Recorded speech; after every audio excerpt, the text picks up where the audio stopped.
Ito na ang aking sasahog na pork for the first time. Ngayon lang ako magluluto dito ng may pork. Kasi karamihan niluluto ko noong nakarang araw, puro mga walang pork. And then, of course, ang ating iluluto ngayon ay ang gabi. Oh, tingnan nyo, ang daming gabi. Maliit lang yung pinanggalingan niya. Pakita ko sa inyo mamaya. Tapos magpiprito ako ng isda. Tapos ito yung ating panggata. Ayan o. Coconut milk. And then, isang malaki, isang maliit. At ito na rin yung mga ibang sahog pa. Ito yung bawang nakakaiba. Oo. Nakasili, syempre may luya. Ito yung pork natin. O, tingnan nyo naman ang pork dito. Social. Australian fresh pork. Yan yung aking hiniwa-hiwa.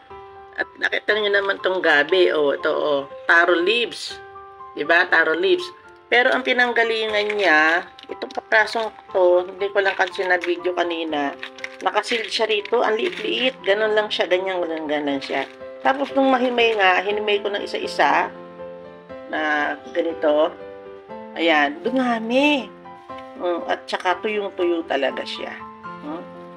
Kaya lang parang amoy tabako. Pero hindi, talagang taro leaves siya. Hinihiwa-hiwalay ko pa yung kanina. Kapranggot lang siya. Gaganon lang pagkatapos nung hinimay ko.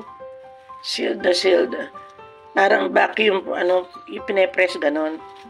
Yan dumami. Yan iba Talagang hindi talaga siya pakakitaan ng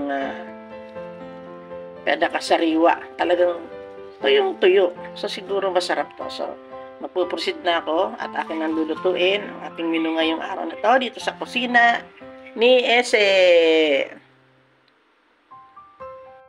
Naigisa ko na yung bawang, luya, at saka yung sili together with the pork. Yan. At ayan na yung gata. Nilagay ko yung isang balot na gatang malaki. At itatambog ko na rin ang dahon ng gabi.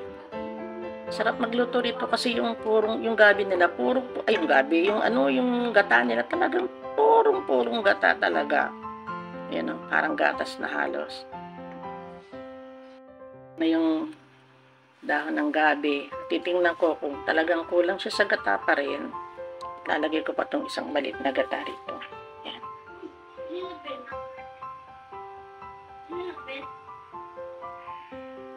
Lagyan natin ng alamang, di ba? Goong alamang.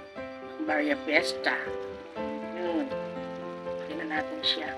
Inubos niya na, kinain niya na yung isang pack na gata. Mailagay ko pa rin isang maliit na gata. Heto na ang aking lutong ginataang gabi na talagang napakasarap. Thanks for viewing. See you on my next vlog. Bye-bye to all.